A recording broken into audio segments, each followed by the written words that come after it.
siya pwedeng hindi nakaayon sa Bible, kasi pag hindi nakaayon sa Bible, madi-disqualify siya sa napakasalan ng Panginoon. So, yun ang pag-aaralan natin. Sige po, tayo po yung manalangin. Let's pray. Ama naming Diyos, salamat uli sa bukas na tahanan ng iyong mga lingkod, na dito po ay hinayaang ang iyong salita ay maituro. Tayo po ang gumuhang makapangyarihan sa kanilang mga buhay, upang ang katotohanan ay maunawaan sa iyong awa at habag. At mahabilin kami, Ama, ng mahalagang pag-aaral ngayong gabi sa topic ng bride. Naway gabayan kami ng banal na Espiritu sa mahalagang pag-aaral. Ang Espiritu ng katotohanan ang siyang mag-guide sa lahat ng mga katotohanan. Nawa gabayan mo rin po, Ama, yung lingkod, maturuan ang iyong mga anak. Salamat sa dakilang pagkakataon, pribilehiyo. At sa pag-aaral namin, naway kayo po'y maluwalhati at magkaroon ng mga taong makaunawa tungkol sa simbahan iyong pakakasalan. Ang lahat po dalangin namin, O Diyos, sa pangalan po ng aming Panginoong Sus.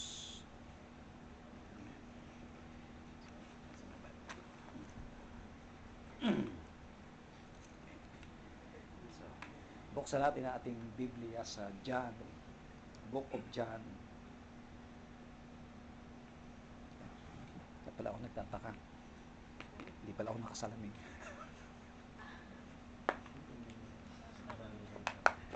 Akala ko malinaw na mata ko. Ayun. Buksan po natin sa Book of John, Aklat ni Juan, chapter 14. Sa Bible, very important po yung basic rule of interpretation.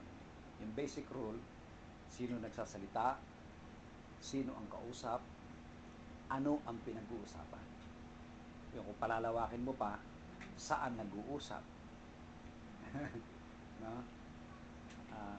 Sino nagsasalita, kausap, ano pinag-uusapan, saan nag-uusap, paano nag-uusap, bakit nag-uusap. Yan mga basic yun. Pag nasagot yun, nai-interpret ng tama ang Biblia. Ang Bible hindi lumalabas sa ganyang basic. Napaka-basic niyan. Diba? Dito sa John chapter 14, ang nagsasalita dito, Panginoon. Kaya nga sa Bible na red letter edition sa akin, puro pula yan eh. Pag pula kasi, word ni Jesus Christ yan. Ang kausap niya rito, mga apostol niya. At ang apostol niya ay nagre-represent ng church niya. Kasi nakalagay po sa 1 Corinthians chapter 12 verse 28. Sa 1 Corinthians 12:28 nakalagay doon, God hath set in the church. Kaya sa church, ang setting ng Diyos, first, apostle. Kaya yung apostol, yan ang laging first sa setting. Kaya pag andyan ang apostle, church yan. Sila yung first lagi. Kaya ang kausap niya rito, 12 apostol na nagre-represent ng kaniyang church. At makikita natin, church to. Tingnan natin ang sabi ng Panginoon. Sabi ng Panginoon, let not your heart be troubled. Ye believe in God, believe also in me. In my Father's house are many mansions. If it were not so, I would have told you, I go to prepare a place for you. Okay. Itong salita ng Panginoon na, I go to prepare a place for you, ito ay nasa istorya ito ng betrothal. Betrothal. Maganda pag kami mag-aasawa, betrothal. Mahalaga ang betrothal sa pagkaunawa ng bride. Kasi sa Hudyo may betrothal. Ang betrothal ay halos 1 year period. Tulad ni Mary at ni Joseph. Hindi talaga mag-asawa yun, naka-betroth. Ibig sabihin ng betroth, engaged. Nag-usap ang parents na may certain period na doon sila ikakasal. 1 year, kalimitan. Ngayon, kung hindi, hanggat di dumadating yon, betrot yon. Yung babae hindi na pwedeng magpaligaw, yung lalaki naman hindi na pwedeng manligaw. Ganon si Joseph at si Mary, nakabetrot sila. Kaya nga nakakahiya, biglang nabuntis si Mary, di ba? Oh, bagsak si Mary sa betrotal. Bagsak siya, engaged siya eh. Naka-engage siya eh. Ganon din dito. Tingnan muna natin si Joseph at si Mary para makita natin. Balikan natin to. Si Joseph at si Mary ay nasa Matthew chapter 1. Naka-engage silang dalawa. In Matthew chapter 1,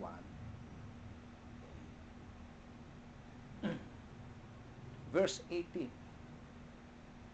Matthew 1:18. Sabi sa Matthew 1:18. Now the birth of Jesus Christ was on this wise. When as his mother Mary was espoused. Yung salitang espoused, pag tinignan nyo sa original Greek, ang meaning niyan ay betrothed. Sa atin yan, asawa na ang meaning. Hindi sila mag-asawa. Engaged yan. Espoused, betrothed, no? To Joseph before they came together. Makita nyo, hindi pa nagsasama yan eh. No? She was found with child of the Holy Ghost. Yan na. Kaya nga, ang gagawin ni Joseph sa 19, then Joseph, her husband, tinatawag ng husband, pero hindi pa yon.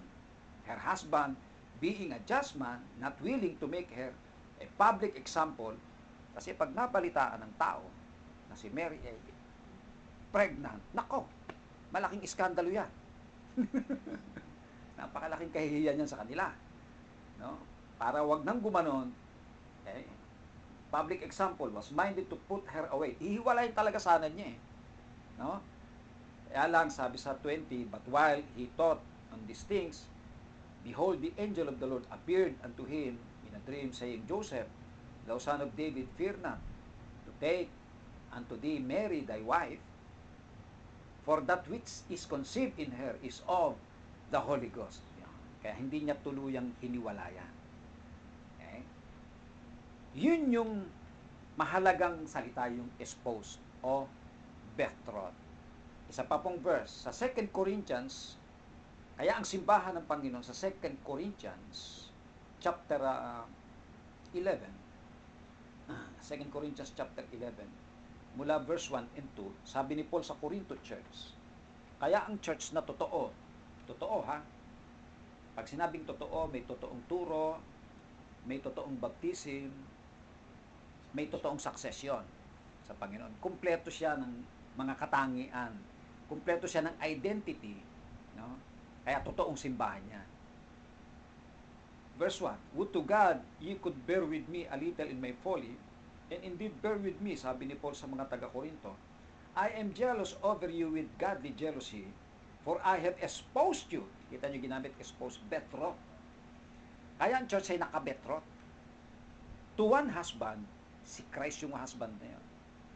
That I may present you as a chaste virgin to Christ. Kita nyo, ang ginagamit na term sa church ay hindi lang virgin, chaste virgin. Matimtimang birhen. Kasi may mga virgin na hindi mamatimtiman. Talagang malalim, ang malinis na simbahan niyan, no? I present you as a chaste virgin to Christ. Kaya ang church po ay nakabetrot. Nakita niya, nakabetrot siya kay Jesus Christ, naka-engage siya. Say, candidate for marriage. Kaya magiging bride siya someday kung papasa siya sa betrothal period. Pabalik tayo doon sa John chapter 14 na binabasa natin kanina. Pagdating doon sa John 14, maunawaan na natin ngayon ang sinasabi rito ng Panginoon. Sa verse number 1, sabi ng Panginoon, let not your heart be troubled. You believe in God, believe also in me. In my Father's house are many mansions. If it were not so, I would have told you, I go to prepare a place for you. Yung I go to prepare a place for you, ibig sabihin kasi, pag tulad ni Mary at ni Joseph, pag yan yung nag-betroth, nag-engage, bawal magkita yan sa time ng engagement. Ang gagawin ng lalaki, ipe-prepare niya ng house para sa kanilang marriage. Magpe-prepare siya ng house. Yan ang customary ng mga Hudyo. Kaya hindi mo pwedeng i-interpret ang Bible sa custom ng ibang nation. Hindi pwede. Hindi mo makukuha ang truth. Kasi isinulat to nakaayon sa Jewish custom. And sabi ni Jesus, I go to prepare a place for you. Kasi nakabetrot siya sa church na nire-represent na 12 apostles. Iiwan niya, no? I go to prepare a place for you. Okay. Ano sabi sa verse number 13? And if I go and prepare a place for you, I will come again.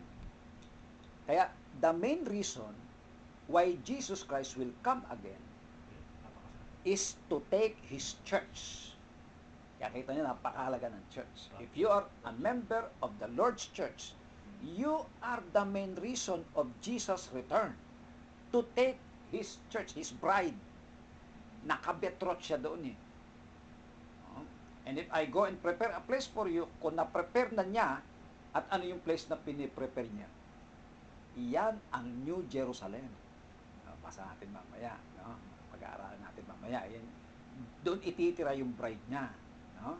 And if I go and prepare a place for you, I will come again. Hanggang hindi pa balik si Jesus Christ, di ba? At ano sabi niya? And receive you unto myself. Sino nga yung you na nababalikan niya? Ay patay na yung mga apostol. Patay na, di ba? Ang sinasabi niya dito, I will come again to receive you. Ay, 12 apostol, nasa langit na yun. Kasama na niya eh. Yung you dito ay yung church in succession. Yung nagtuloy-tuloy. Nakita niya na? Nagtuloy-tuloy nung pagiging totoo ng church. The church in succession. No? Diba, pinag-aralan natin, ang truth ay ni-reveal sa mga apostles. Sabi ni Paul sa Ephesians chapter 3, revealed unto His holy apostles and prophets, at kanino iniwan? Yung mga truths. Sa simbahan iniwan niya. Tingnan natin yon. Ephesians chapter 3. Ephesians chapter 3, para makita natin. Kaya pag hindi kayo nakapunta sa totoong simbahan, hindi nyo maririnig ang mga truths na yan. Mamamatay kayo na hindi nyo naririnig yan. Sa church mo lang maririnig yan. Kasi, ang church ang pinag-iwanan niya. Tingnan natin sa Ephesians chapter 3, in verse number, Ephesians 3, in verse number 4. Sabi sa Ephesians 3:4, kita nyo? Whereby, when ye read, you may understand my knowledge in the mystery of Christ, which in other ages was not made known unto the sons of men. Kasi yung issue about the church, yung church story, hindi yan alam sa Old Testament. Mystery yan. Nakatago yan. Kaya nga akala ng mga Hudyo sila lang eh. Pero biglang lumitaw sa plano ng Diyos ang church. No? Kaya sabi sa 5, which in other ages was not made known unto the sons of men, as it is now revealed. Kanino ni-reveal? Unto His holy apostles and prophets. Kaya sa mga apostol, yun namang prophets, hindi Old Testament prophets yan. Ha? Iyan yung mga malalapit sa apostol. Like Barnabas, si Silas, no? Yung ibang mga nagsulat ng Bible na hindi naman apostol. Sila yung prophets. Apostles and prophets, sa kanila ni-reveal by the Spirit. Okay? So, ni-reveal sa kanila. Ano yung ni-reveal na yun? 6, that the Gentiles, yan, tayo yung mga Gentiles. No? Should be fellow heirs of the same body, kasi ang unang miyembro ng simbahan ng Panginoon, puro Hudyo. Ang Panginoon na head ng simbahan ay Hudyo. Lahat ng apostol ay Hudyo, pati si Judas ay Hudyo. Lahat, puro Hudyo noong araw. Dito sa Ephesus, pumasok na ang Gentiles. Yan yung mystery. That the Gentiles should be fellow heirs and of the same body and partakers of His promise in Christ by the gospel. 7, whereof I was made a minister, kaya ginawang minister si Paul para dyan. According to the gift of grace of God, given unto me by the effectual working of His power. Ngayon, mamamatay ang apostol na pinagrevealan. Patay na si Paul, patay na si John. patay na si Matthew, patay na ang mga apostol na pinagrevealan. Saan iniwan ng apostol yung inireveal sa kanilang truth? Na kanino? Ay patay na sila. Tingnan natin kung kanino iniwan, no? sa verse number 9 and 10. And to make all men see what is the fellowship of the mystery, which from the beginning of the world had been hid in God. Nakatago yan. Who created all things by Jesus Christ. Ito yung 10. To the intent. Na po yung salitang intent. Ito yung intention ng Diyos. That now unto the principalities and powers in heavenly places might be made known by the church and church the manifold wisdom of God. Kaya yung manifold wisdom na inireveal ng Panginoon sa mga apostol and prophets, iniwan yan sa church. Kaya ang church ang nagdadala niya. Kaya mahalaga ang succession. Di ba pinag-aralan natin na kaya may pinapadalang representative para masigurado na yung ituturo ay talagang kopya galing dito. Dapat yung manifold wisdom of God, pinapasa lang yan sa totoong simbahan. At magpasalamat tayo, hanggang sa Pilipinas ay nakarating ang simbahan ng Panginoon. Kaya napasahan tayo ng manifold wisdom of God. Iyan ang dahilan. Kaya nagtataka kayo, bakit hindi nyo yan narinig sa inyong pinanggalingang simbahan? Ganon din ako eh. Halos 5 taon niya ako nagpastor eh. Puro kalokohan din pinagtuturo ko noong araw. Salamat na lang sa Panginoon. Kaya na. Ngayon, di nasa simbahan yon. Yan ang intensyon ng Diyos. Okay? 11. According to the eternal purpose, kaya eternal purpose siya ng Diyos. Naaayon niya sa eternal purpose which He purposed in Christ Jesus, our Lord. Kaya doon sa John chapter 14 na naman, balik na naman tayo sa John chapter 14 para higit nating maunawaan. Pagdating sa verse number 3, and if I go and prepare a place for you, I will come again. Ang babalikan ng Panginoon na simbahan ay yung merong manifold wisdom. Yung pinagpasahan ng turo ng mga apostol. Kasi yung simbahang iniwan dito ng Panginoon, yung mga apostol na yan, no? I go to prepare a place for you. Tapos sabi niya, and if I go and prepare a place for you, I will come again to take you. Dapat yung simbahang dadatnan niya ay the same kind ng simbahang iniwan niya. Di ba? It should be of the same kind. Alam niya iniwan niyang uri eh. Alam niya yun eh. Kaya nga pinag-aaralan natin, yung bang simbahang tinayo ng Panginoon, may pastora. Kaya yung simbahang may pastora, ba hindi yan ang babalikan ng Panginoon? Hindi may yan ang simbahang. Di ba? Hindi yan. Ang simbahang iniwan ng Panginoon, mahirap, hindi mayaman. Oh. Tapos pagbalik niya, ay, may ari na ng arena to. Ang yaman ito. Yun ba ang babalikan niya? Ibang uri yan eh. Di ba? Ibang uri. Oh. Ang iniwan niyang simbahan, hindi nagbi-business. Na, may school na, may business na. Di ba? Ginagamit na sa pagpapayaman ng mga pastor eh. Racket na ang simbahan. Yun ba ang babalikan ng Panginoon ng simbahan? Yun ba yan? Oh. Kaya mahalaga ang succession. Kasi sabi niya, and if I go and prepare a place for you, na-prepare niya doon, I will come again to take you. Sino yung you? Yung apostol pa? Wala yung apostol. Yung you ay yung church in succession, yung kauri. Yung nagpasalin-salin, di ba? Yun ang babalikan niya. No? To take you unto myself, dapat kauri. Kapareho. Hindi magbabago. That where I am, there you may be also. Pakakasalan niya yan. No? Kaya ito yung napakagandang example ng betrothal. Kaya nakita niyo mga kapatid, no? Pag ikay miyembro ng simbahan ng Panginoon, pinaka-pribilehiyo kang tao. Kasi ikaw ang reason ba't babalik ang Panginoon. You are the reason. May kantang ganun eh. Ba't siya babalik? I will come again to take you. Church yung you eh. The church is the main reason No? Bakit siya babalik? Kukunin niya ang church na yan. Ngayon, kaya bago bumalik ang church, napakahalaga na ang church ay manatiling chaste virgin nga ang pagkakaano. Dapat manatiling malinis yan. Ito, pinag-aaralan natin ngayon, church na pakakasalan. Susunod dito, pag-aaralan naman natin ang anti-church. Kung may anti-Christ, may anti-church. Yung maling church. Nako, kasalungat yun. Kabaliktaran lahat yun ninyo. Dito yun. Pag-aaralan naman natin susunod yun. Kaya habang hindi bumabalik ang Panginoon, Baka naroon tayo lahat.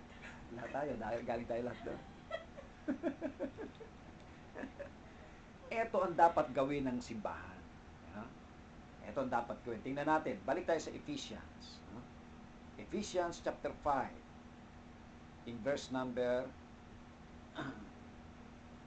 25. Kita nyo, no? Ang simbahan, ang pagsasama ng simbahan at ng Panginoon ay inhalin tulad sa mag-asawa. Kasi ang mag-asawa ang pinakamalapit na relasyon sa balat ng lupa. Diba? Mag-asawa. Husband and wife. Kaya nang ginamit dito. Verse 25. Husbands, love your wives, even as Christ also loved the church. Kita nyo, no? So, ibig sabihin, ang church, ang pinakamalapit sa Panginoon. Mapapag-asawa niya yun. Also loved the church. And gave himself for it. 26. That he might sanctify. Kaya dapat ang church na yan, no? He might sanctify, nasanctify yan. And cleanse it with the washing of water by the word. Nililinis siya sa pamamagitan ng tubig na may salita. Kasi sa atin, pagka maglilinis, lagi tubig eh. Paa, kamay, ligo, kilamos, sipilyo, lagi tubig yan. Yung panglinis niya, halin tulad sa Word of God. Kaya ang panglinis ng church ay Word of God. Kaya dapat ang church, lahat ng paniniwala niya, lahat ng ginagawa niya, ay ayon sa Word of God para manatili siyang malinis. Pag hindi na ayon sa Word of God, dudumi ka dyan. No? Dapat sa Word of God lang mangyayari yan. Pakita natin kung nililinis ng Panginoon ang kanyang church. John chapter 15. John 15. In John 15, verse number 3. Ang kausap pa rin niya rito, mga apostol. Katuktong to ng 14 eh. No? Kaya red letter pa rin yan. Okay. Ano sabi niya sa mga apostol na nagre-represent ng kanyang church? Sabi sa 15:3 ng John, now, ye are clean. Malilinis na raw ang mga apostol. Paano? Through the word. Nakita niyo yung word niya, no? Panlinis yun eh.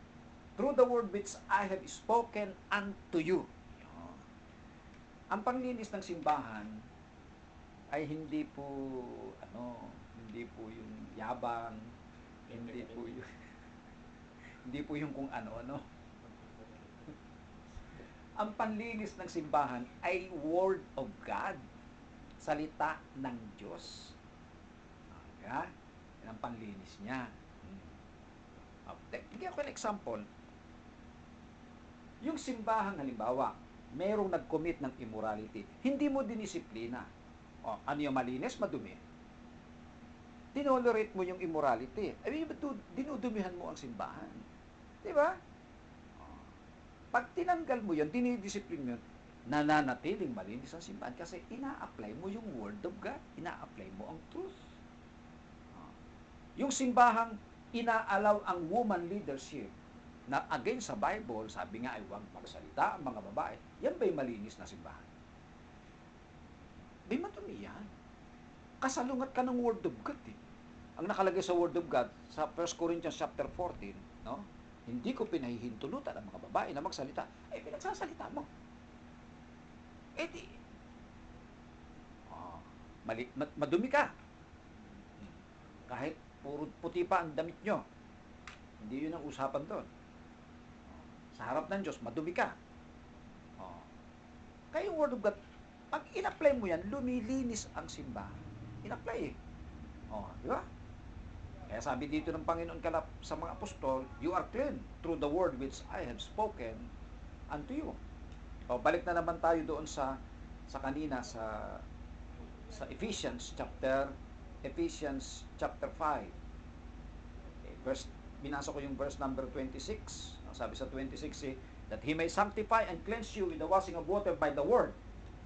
Yeah, ang simbahan, habang naririto, sinasanctify at kinikleanse. Why? Bakit sa sinasanctify at kinikleanse? Ang reason ay sa 27.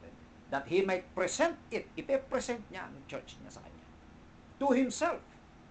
Dapat pag ipinresent sa Kanya ay glorious church, yan yung ikakasal. Dapat glorious church siya, not having spot or wrinkle, walang kulubot, makinis, no? Malinis, or any such thing, but that it should be holy and without blemish. Ngayon, paano magiging holy and without blemish? Sabi sa 26, washing of water by the word. Kaya hindi ka pwedeng humiwalay sa word of God. Hindi pwede yun. No? Kaya ang simbahan ang tinatawag na pillar and ground of the truth. No? Sa kanya mo mapapakinggan ang totoong truth. Sa kanya mo mapapakinggan. Kaya pag hindi ka naka-attend sa totoong church, hindi mo napakinggan ang totoong truth.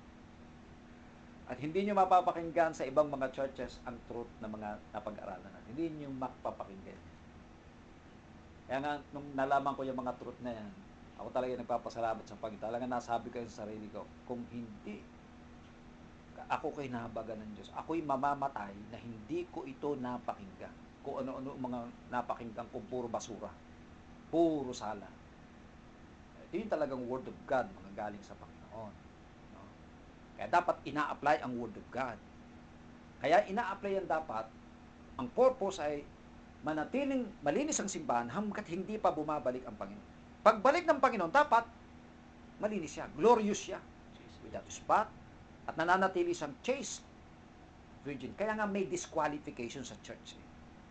Anong disqualification? Pwede kang ma-disqualify na hindi pa kasalan. Although you are saved. No? Pero yung pakakasalan ka sana, hindi. Disqualified ka. Pakikita natin mamaya yun. No? Kaya mahalaga po ang simbahan kasi pakakasalan ng Panginoon yan someday. Ngayon, kailan ang kasalan? Kailan mangyayari ang kasalan ng Panginoon at ng simbahan? Allegory ito kasi tao yan eh. Ang pinakikita rin kasi rito, husband si Christ, ang church ang wife. Ang pinakikita dito ay close relationship. Kaya kung merong pinaka-close ang Panginoon sa lupa, yung church niya. Kaya yung church niya ang nagtuturo ng word niya, ng truth niya. Yung church na yan. Kasi pakakasalan nga niya yun. Kita natin, kailan ang kasalan? Tingnan natin ang kasalan. Revelation. Ito ang kasalan. Revelation chapter, baka ibang kasalan ang makita ko ba? Revelation chapter 7. Revelation, ang event sa Revelation ay sa chapter 19, ang event, tribulation dito sa lupa. Nagtitribulation sa lupa, no?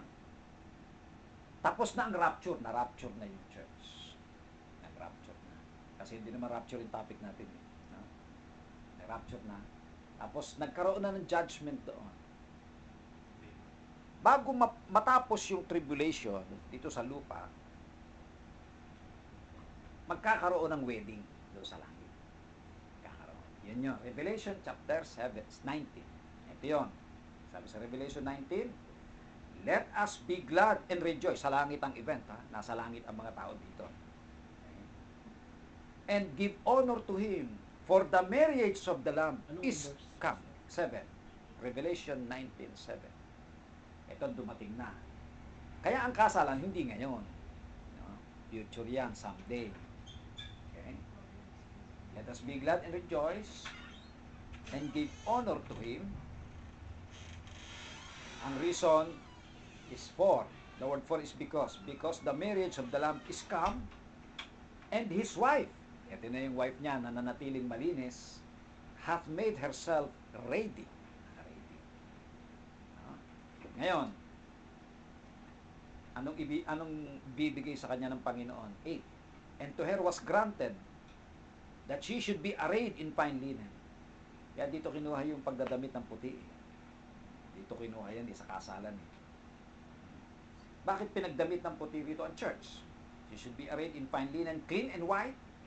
For the fine linen, ito ang meaning ng fine linen, is the righteousness of the saints. Ibig sabihin ng righteousness, righteous acts of the saints. Kasi yung church na yan, ang gumawa ng mga tama, right, habang nasa sa lupa. Kaya siya ang pakakasalan ng Panginoon. Ngayon, 9. Ito naman, 9. May ibang grupong binanggit sa 9. And he said to me, to Apostle John, na siyang nagsusulat, right, blessed are they which are called. Yung salitang called, pag tinignan nyo sa ang original meaning niya, ang meaning ng called ay invited or bidden. Blessed are they which are called. Kaya merong, ano tawag natin dito? Guest. Yan yung called, invited. Pag hindi ka kasama sa bride, ikaw ay guest, invited. Blessed are they which are called or bidden, invited unto the marriage. Hindi yung bride ang called. No? Nakakita ka ng bride na, oy, iniimbitahan kita, ikakasal ka. Ba, hindi iniimbitahan ng bride. Siya nag-iimbita. Di ba? Kaya yung call dito, yan yung mga guests. Kaya hindi tayo nagtuturo na yung church ang pag wala ka sa church, hindi ka maliligtas. Wala tayong ganung turo. Kahit you are outside the church, you can be saved. No? Ayun, mapunta ka sa guest. Kahit nga guest, blessed din. Pero how much more yung bride? Blessed are they which are called unto the marriage supper of the Lamb. And he said unto me, these are the true sayings of God. Okay. So, ang kasalan ay someday. Yung panahong ito, betrot yan. Betrot. At habang nasa betrotal, pinananatili ang kalinisan ng church. Para pagbalik ng Panginoon, qualified siyang maging bride ng Panginoon. Yun ang dahilan kaya ganun akong magturo. Maingat tayo, laging ilalagay natin sa tama, hindi tayo pwedeng mag-compromise, no? Kasi dapat ay manatiling malinis sa pamamagitan ng Word of God. Dapat hindi tayo makakakitaan ng masisilipan ng mali. Parang may dumi di ba, no? Anumang kapintasan na ipipintas sila ay hindi totoo. Kaya nga without spot ang church. Sa turo, doktrina, practice, hindi mo siya kakakakitaan ng anumang mali. Kaya nga, ini-invite natin ang mga ibang mga churches. Ano mali namin? Ano? Tayo naman, nasa totoong church, tayo talaga nagsasabi ng mali. Kasi nanggaling din tayo sa mali. Alam naman natin yun. Kaya, nga lang, nagagalit yung iba pag sinasabi ng mali. Tayo ba, pag sinabing mali, papatunayan natin mali yun. Hindi man tayo nagbibintang. Natin, ha? Okay. Ngayon, saan ititira ng Panginoon ang bride? Iba ang titirahan ng bride. May kanyang titirahan niya. Tingnan natin sa Revelation pa rin. Revelation chapter 21. Revelation 21. Ito na, tingnan natin. Verse 1. And I saw a new heaven and a new earth. For the first heaven and the first earth were passed away, and there was no more sea.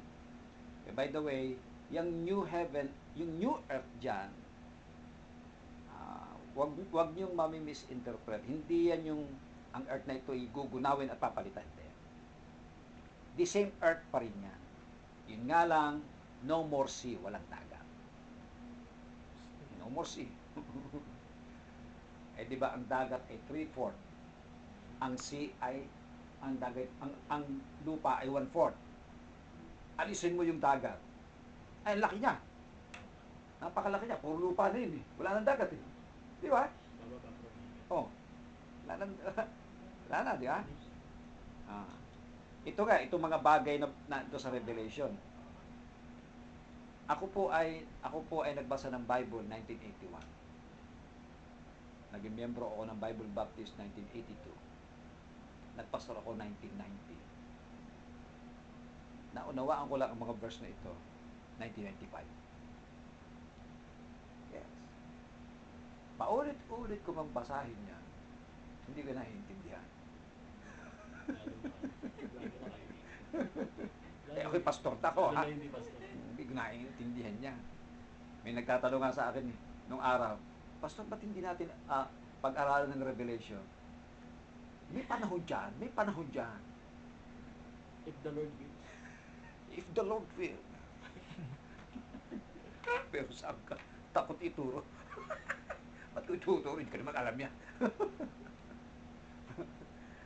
sa mga totoong simbahan ng Panginoon, ang mga verse na ginagamit halos puro revelation. Alam na simbahan ng Panginoon niya.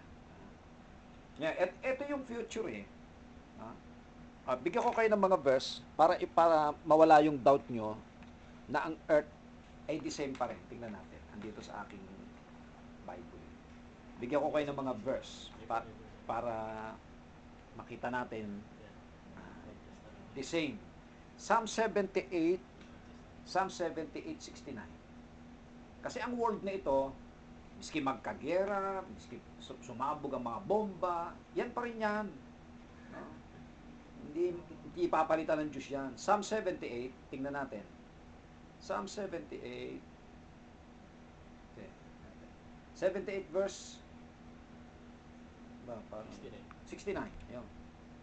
69. 78:69. Nakita niya? Basahin ko. And he built his sanctuary like high places, palaces, like the earth which he had established forever. Forever yung earth na yan. No? Hindi ko mo new earth ay yung old ay tinapon at may new. Yan pa rin yan, no? Yan pa rin. Another, Psalm 104. In Psalm 104,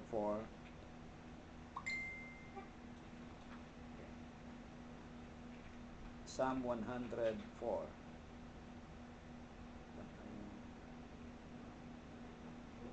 Nakita niya? 104 verse number 5. Sabi sa Psalm 104 verse 5, who laid the foundations of the earth, that it should not be removed forever. Hindi i-remove ng Diyos. Nakalagay sa salita ng Diyos yan. Ha? Miski yan ang magkagulo, miski sumabog ang mga bomba dyan sa Beirut, matibay yan. Cannot be removed forever. No? Sa pang-verse, Ecclesiastes chapter 1. Ecclesiastes 1, verse number 4. Ecclesiastes 1:4. One generation passeth away, and another generation cometh, but the earth abideth forever. Maliwanag yan. So, alisin natin yung duda kung mo nakalagay new. Para ding ano yan? Para ding tao na na-born again. Na-born again. Ikaw din yon. If anyone be in Christ, he is a new creature. All things are passed away, behold, all things are becoming. Yan din yung earth. Alam nyo ba na ang earth ay ibo-born again din? Ibo-born again ng earth. Tingnan natin. Romans chapter 8. Romans chapter 8. Tingnan natin. Sa verse number saan pa ako? Wala ako. Verse number 19. Romans 8:19. Yan ha. For the earnest expectation of the creature, waited for the manifestation of the sons of God. Yung manifestations of the Son of God, yan yung rapture. Yan yung second coming ng Panginoon. 20. For the creature was made subject to vanity. Kaya talagang papunta roon sa pagkasira. No? Subject to vanity. Not willingly, but by reason of him who had subjected the same in hope. 21. Because the creature, itong creature na ito, itong earth na ito, itself shall be delivered from the bondage of corruption. Kaya gagawin new. No? Corrupted ang ating air, no? Corrupted ang lupa, ang daming pati tao corrupt. Di ba? Mga virus corrupt. Kaya i-deliver yan from the bondage of corruption into the glorious liberty of the children of God. Kita nyo ang earth kahit walang isip, pero dumadaing yan sa pagkasira ng tao. Sinira kasi ng tao. Sabi sa 22, for we know that the whole creation groaneth. Ibig sabihin ng groaneth, dumadaing. Dumadaing siya, nasasaktan siya. And travaileth, no? In pain together until now. Kaya nga, iboborn again niya ng Panginoon. No? Balik tayo doon sa Revelation. Revelation chapter 21, verse 1. And I saw a new heaven and a new earth. So, ito pa rin earth na yan. And the first heaven and the first earth were passed away. There was no more sea. Laki. Walang dagat eh. Laki niyan. Biski saan ka manakbo, walang dagat. Hindi na tao. Verse 2. Kasi wala mong nauuhaw eh. Kaya hindi kailangan dyan eh. Walang nauuhaw dyan eh. Verse 2. And I, John, saw the holy city. Nasaan yung holy city? New Jerusalem, coming down from God out of heaven, prepared as a bride, adorned for her husband. Kaya pagdating sa verse 2, ang naging focus ay ang holy city, ang New Jerusalem. Nagagayakan na katulad ng isang babaeng ikakasal. Kasi doon ititira ang bride ng ating Panginoong Kristo. Dalawang grupo ang titira dyan. Una, ang unang titira dyan, spiritual Israel. Spiritual Israel. Kasi ang Israel, no, siya ay wife ng father. Ang church naman ay magiging bride ng son. Kaya magkaiba yan eh. Israel, Old Testament, Church, New Testament. No? Ang Israel ay married na sa father. Ipakita nating married siya. Sa Jeremiah chapter 3.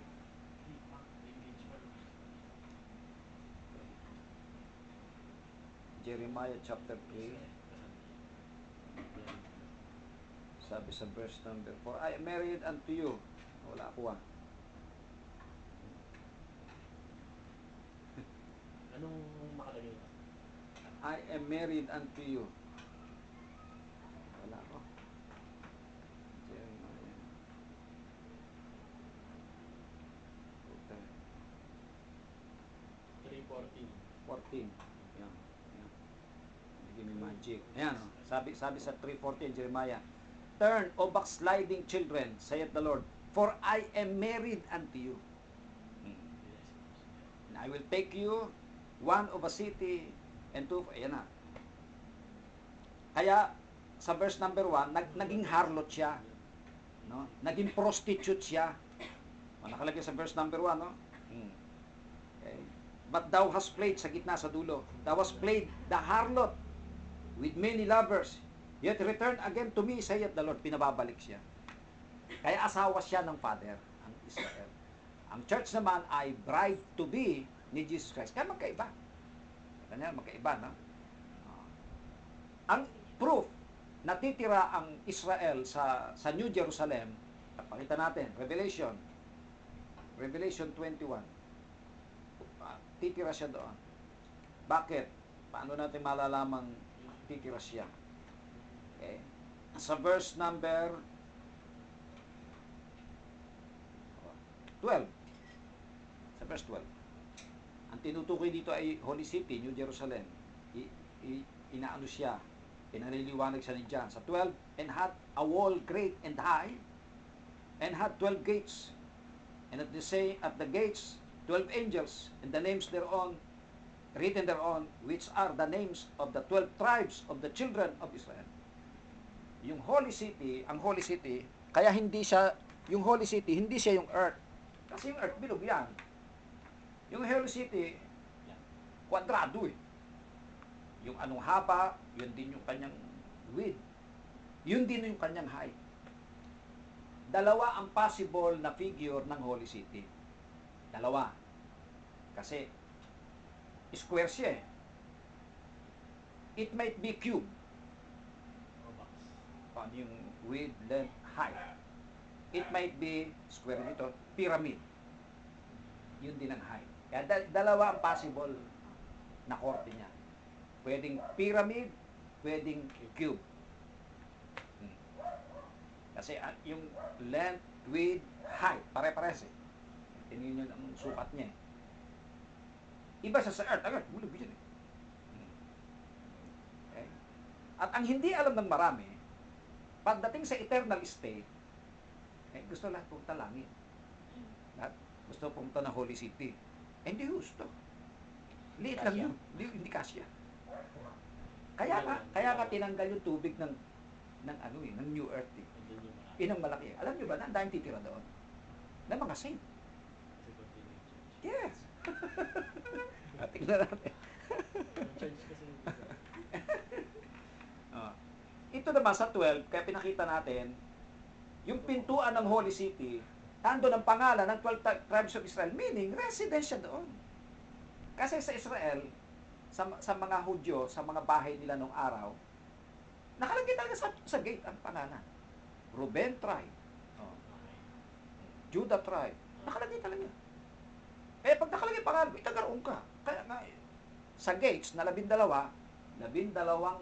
tribo ni Israel. Kasi dyan sila titira. Ngayon, hindi tayo Hudyo. Pinakikita lang natitira. Kasi ipinangako yun ng Diyos kay Abraham. Pakita natin. Pangako kay Abraham. Hebrews chapter 11. Hebrews 11. In Hebrews 11, pakita natin yun para makita natin. So, si Abraham, okay, sabi kay Abraham, verse number 8, sabi sa 8, by faith, Abraham, when he was called to go out into a place, so hindi ko na babasahin, ito yung pangako sa kanyang city kay Abraham. Sa verse number 10, okay, sabi sa verse number 10, for he looked for a city which had foundations, whose builder and maker is God. Si Abraham daw naghahanap ng siyudad na ang foundation at ang tagagawa, ang gumawa ay Diyos. Tingnan pa natin sa verse number okay, sa verse number saan ba ako? Verse number 13. This all died, yung this, si Abraham, si Sarah, si Jacob, si Isaac. This all died in faith, not having received the promises. Hindi nga sila nakapasok sa promised land, di ba? Ang pumasok, kahit si Moses hindi. Sila Joshua pumasok. But having seen them afar off, and were persuaded of them, and embraced them, and confessed that they were strangers and pilgrims on the earth. 14, yan yung bibigay. For they that say such things declare plainly that they seek a country. May hinahanap sila. 15, and truly, if they had been mindful of that country, sila Abraham yan, from whence they come out, hindi yung country pinanggalingan nila, yung Ur. They might have had opportunity have to return. Ang binabanggit ay sa 16, but now, they desire a better country that is unheavenly. Wherefore God is not ashamed to be called their God, for He hath prepared for them, sinin them, si Abraham, mga lahi niya, He hath prepared for them a city. Yan yung Holy City. Yan, no? Kaya, ano yan, naka-prepare yan sa Israel. Now, ngayon, so, andoon yung 12 gates. Saan ang church? Church. Balik tayo sa Revelation. Baka nawala na ang church, wala nang lugar. Unang resident. Revelation 21. Binasa ko kanina ay 12. Ang church naman ay nasa 14. Kasi, ang Israel ay asawa ng father. And church, asawa ng son. Sabi sa 14, and the wall of the city had 12 foundations. Nasa pundasyon, may 12 foundation. And in them, the names of the 12 apostles of the Lamb. Yan ang representative ng church. Yan, 12 apostles. Nakita nyo, kaya ang apostol, 12 lang. No? Hindi mo na pwedeng dagdagan yan. Kasi 12 ang pundasyon, ang foundation ng Holy City. O, ikaw, magtatitle ng apostol. Saan pundasyon ka naman ilalagay ang pangalan mo? 12 lang. 12 lang pundasyon. Di ba? Baka sa pundasyon ng impyerno, mapalagay yung pangalan mo doon. Di ba? Di ba may mga, ano ngayon, ang title ni apostol? Si Apostol Carillo, si Apostol Perior, ng mga Pentecostal yan. Apostol ang title nila. Di ba? 12 lang ang apostol. At lahat ng apostol, Hudyo. Pilipino ka eh. Paano ka naging apostol? Bulaan. Di ba? At 12 pundasyon, doon nga ilalagay yung pangalan ng 12 apostol eh, na representative ng church. Di ba? Oh. Ngayon, paano nating malalaman na talagang ang church ay ititira dyan? May isang example na church na pinangakuan ng Panginoon. Kaya nga, ang bawat churches dapat maging faithful sa Panginoon. Kasi may isang church na pinangakuan niyang papasok ng ititira niya sa Holy City. Philadelphia Church. Tingnan natin, Revelation chapter 3. Kasi nanatili siya sa katotohanan. Kaya ganun dapat gawin ng mga churches. Revelation chapter 3, tingnan natin. Ang church ng Philadelphia. Ang church ng Philadelphia ay nasa verse... Saan ba Philadelphia? Verse 7. Sabi sa Revelation 3:7, and to the angel of the church in Philadelphia write, these things saith he that is holy, he that is true, he that hath the key of David, and he that openeth, and no man shutteth, and shutteth no man openeth. Ito na, anong sabi sa kanya sa 9? Sabi sa verse number 10, Philadelphia Church pa rin. Sabi sa 10, because thou hast kept the word of my patience. So, kita, thou hast kept the word, salita ng Diyos, of my patience. Kasi pag iningatan mo salita ng Diyos, of my patience, magtitiis ka, patience. No? Magtitiis ka magutom, magtitiis kang masaktan, magtitiis kang, di ba, marami kang pagtitiisan eh. To keep the word of God. No? Word of my patience. Ano sabi ng Panginoon sa Philadelphia na ito? I also will keep thee from the hour of temptation, which shall come upon all the world to try them that dwell upon the earth. Ito pa ang regalo ng Panginoon sa kanya. Sa verse number 12, him that overcometh will I make a pillar. Yung overcometh, magtatagumpay. Siya mapagtagumpay. Will I make a pillar in the temple of my God. Gagawin niyang pila, and he shall go no more out. O sa ibang translation, he shall go out no more. Pinaliktad lang. Hindi na rin siya lalabas. Saan siya hindi lalabas?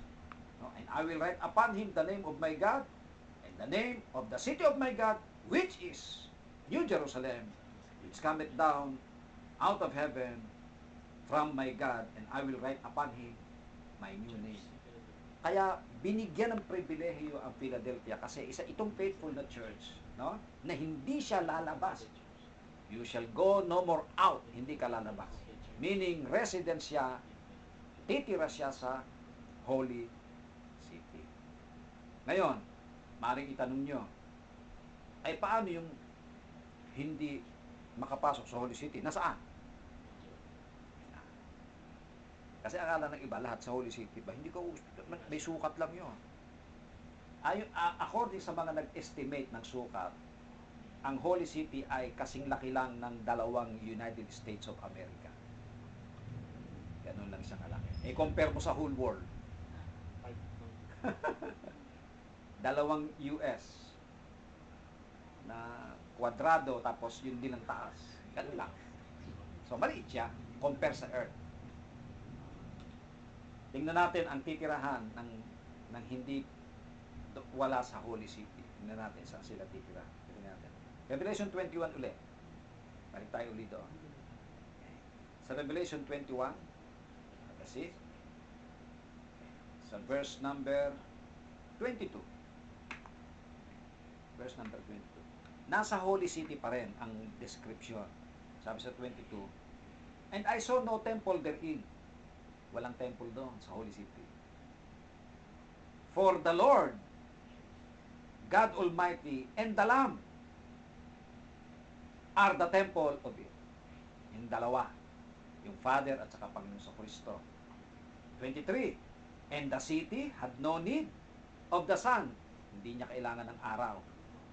Neither of the moon. Hindi niya kailangan. Bakit? To shine in it. For the glory of God did lighten it. And the Lamb is the light thereof. Ang liwanag doon ay ang Diyos. No? Ang liwanag doon ay Diyos. Yan, tingnan natin sa 24.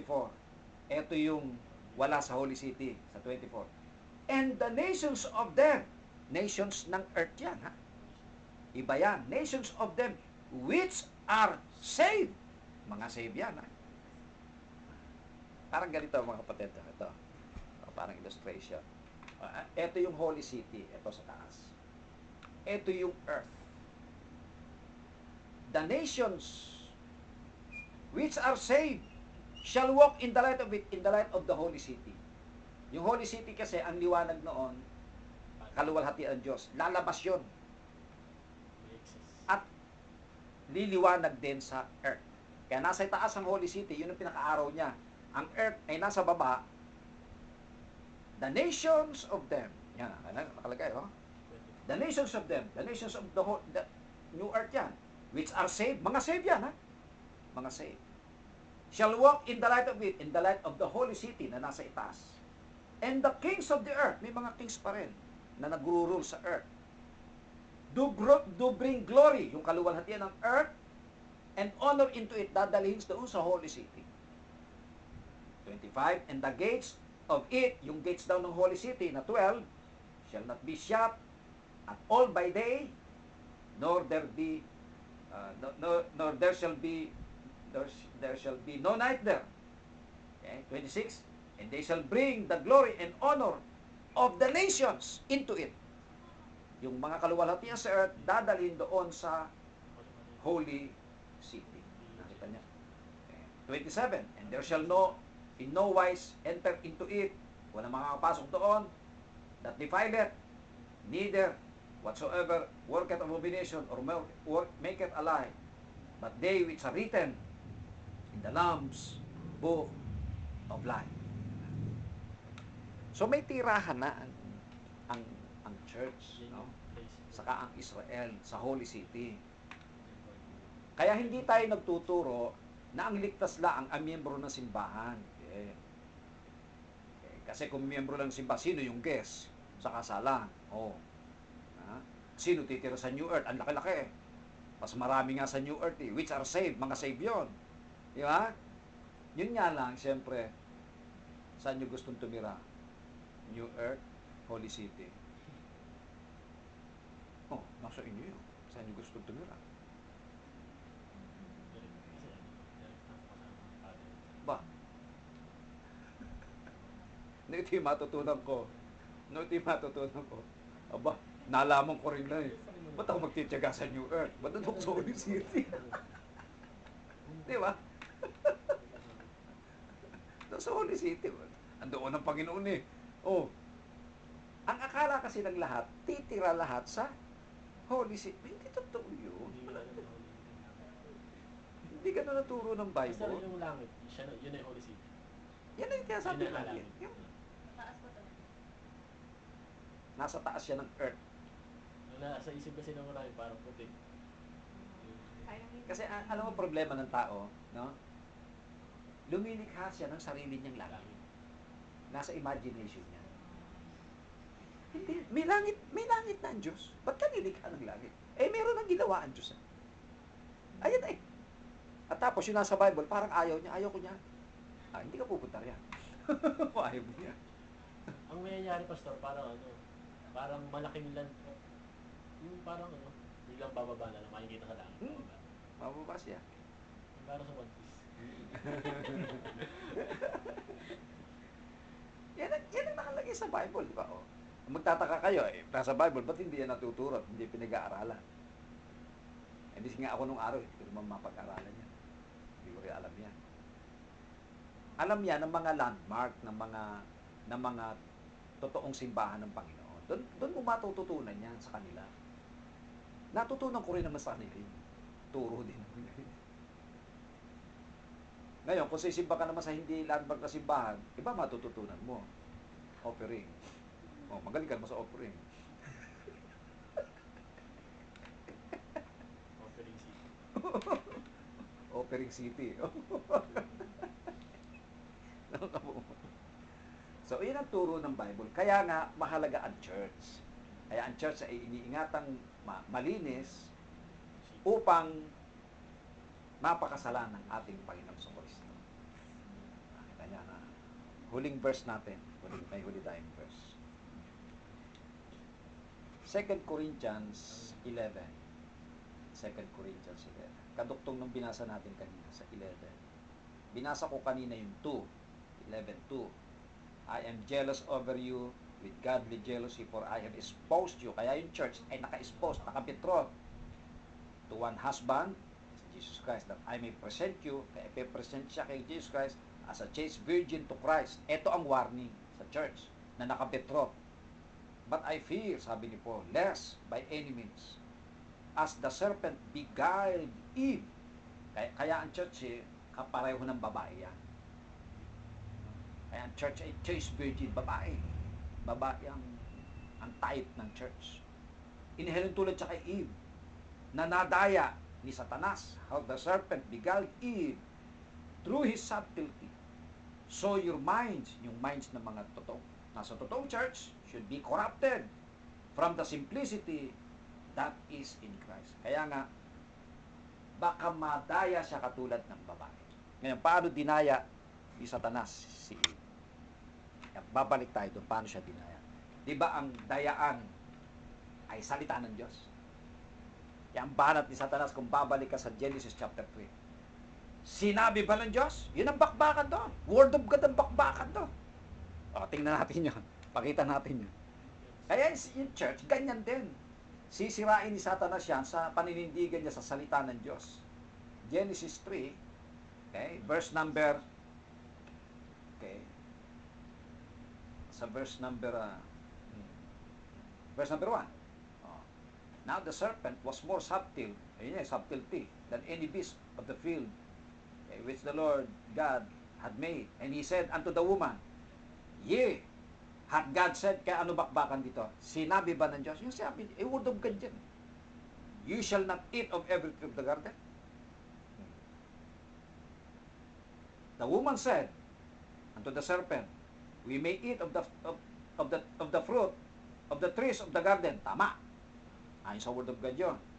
But of the fruit of the tree which is in the midst of the garden, God hath said, sabi ni Eve, sinabi ng Diyos, you shall not eat of it, neither shall you touch it.